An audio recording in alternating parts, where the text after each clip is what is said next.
இந்த fatty liver வர காரணங்கள் என்ன அப்படின்னு நீங்கள் கேட்கலாம்.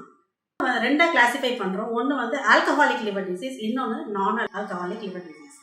ஆல்கஹாலிக் லிவர் டிசீஸ் வந்து மதுபானங்கள் எடுப்பவர்களுக்கு வருவது. ஆல்கஹாலிசமில் என்ன ஆகுது, ஸ்டார்வேஷனால அதிகமான லைப்போலைசிஸ் ஃபேட் பிரேக் டவுன் ஆகுது. அதனால லிவரில் ஃபேட் டெபாசிஷன் அதிகமாகி ஃபேட்டி லிவர் அவங்களுக்கு ஃபாஸ்ட்டாக ப்ரொசீட் ஆகுது. இப்போ நான் ஆல்கஹாலிக் லிவர் டிசீஸ் பற்றி வரலாம். இப்போ ட்ரிங்க்ஸ் பண்ணாதவங்களுக்கு கூட ஃபேட்டி லிவர் நம்ம பார்க்குறோம். அதுக்கு என்னென்ன ரிஸ்க் ஃபேக்டர், யாருக்கெல்லாம் இந்த ஃபேட்டி லிவர் வரலாம், ட்ரிங்க்ஸ் பண்ணாதவங்க யாருக்கெல்லாம் ஃபேட்டி லிவர் வரலாமா? ஃபஸ்ட்டு உடல் பருமன் இருக்கிறவங்க, ஒபிசிட்டி. ரெண்டாவது டயபெட்டிஸ் மெலிட்டஸ், அதுலேயும் டைப் 2 டயபெட்டிஸ் மெலிட்டஸ். மூன்றாவது ஹைப்பர் டென்ஷன் இருக்கிறவங்களுக்கு வரலாம். நான்காவது செடென்டரி லைஃப் ஸ்டைல், எந்த எக்ஸசைஸும் பண்ணாமல் இருக்கிறவங்களுக்கு. ஐந்தாவது ஹைப்பர் லிபிடீமியா, அதிகமாக ஃபேட் இருக்கிறவங்களுக்கு வரலாம். ஆறாவது few percentage of genetic predisposition இருக்குன்னு சொல்லியிருக்காங்க.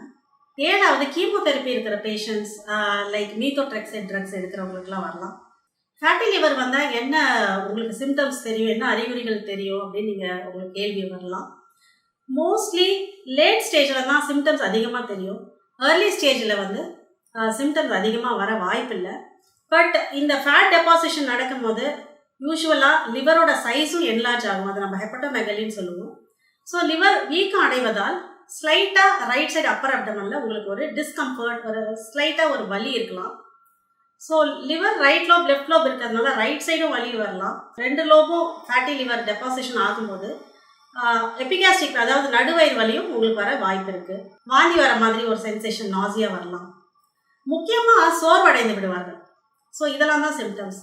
ஆனால் லேட் ஸ்டேஜ் லிவர் டிசீஸ் போகும்போது ஃபேட்டி லிவர் வந்து லாஸ்ட் கிரேட் போயிட்டு அது சிரோசிஸ் ஆகும்போது அதோட சிம்டம்ஸ் பார்த்தீங்கன்னா உங்களுக்கு மஞ்சள் காமலை வரலாம், வயிறில் நீர் கோர்த்துக்கலாம், அசைட்டிஸ்ன்னு சொல்லுவோம், கை கால் வீக்கம் வரலாம்.